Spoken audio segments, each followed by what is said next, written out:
আল্লাহ তাআলা বলছেন ইযাস সামাউ ফাতারাত ওয়া ইযাল কাওয়াকিবু ইনতাসারাত ওয়া ইযাল বিহারু ফুজ্জিরাত। আকাশের তারকাসমূহ বিক্ষিপ্ত হয়ে পড়বে। অসংখ্য তারকারাজি, বিশাল বিশাল তারকা বিক্ষিপ্ত হয়ে পড়বে। চন্দ্র সূর্য একটার সাথে আরেকটা ধাক্কা লেগে চাঁদ আর সূর্য আলো হারিয়ে ফেলবে, একাকার হয়ে যাবে।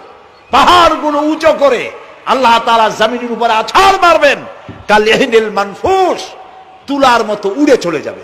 সুবহানাল্লাহ বলবা না? কত বড় শক্তি আল্লাহ পাকের।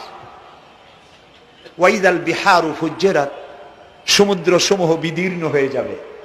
সমুদ্রে যত পানি আছে সমস্ত পানিগুলি নিঃশোষিত হয়ে যাবে মাটির তলায় এবং সেখানে অগ্নুৎপত্তি হবে। কোরআনে কারীমে আল্লাহ বলে দিয়েছেন গোটা সমুদ্রগুলিতে আগুন জ্বলতে থাকবে। এগুলি কিয়ামতের আলামত। আল্লাহ পাকের অফুরন্ত মেহেরবানি। এই যে কানের কাছ দিয়ে গুলিটা চলে গেছে, কানে লাগে নাই। বাড়ির কাছ থেকে কিয়ামত হয়ে গেল, বাংলাদেশে আল্লাহ বাঁচাই দিলেন। সুবহানাল্লাহ বলো, আলহামদুলিল্লাহ বলেন। আমাদের প্রতিবেশী দেশগুলিতে যেভাবে আঘাত লাগছে, ওর 1000 ভাগের 1 ভাগের আঘাত কয়েক সেকেন্ড যদি বাংলাদেশে হতো, আমাদের সব অপরিকল্পিত শহর, রাজুক পারমিশন দিয়েছে 3 তলার, করা হয়েছে 7 তলা।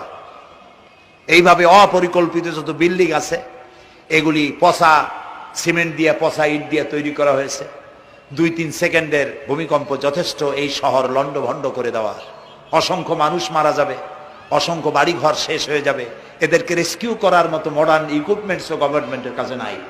এজন্য আল্লাহর কাছে সেজদা দিয়া গুনার তওবা করতে হবে, আল্লাহ আমাদের মাফ করে দাও, আমার এই গরিব দেশটাকে কিয়ামত পর্যন্ত এই গজব থেকে বাঁচাও।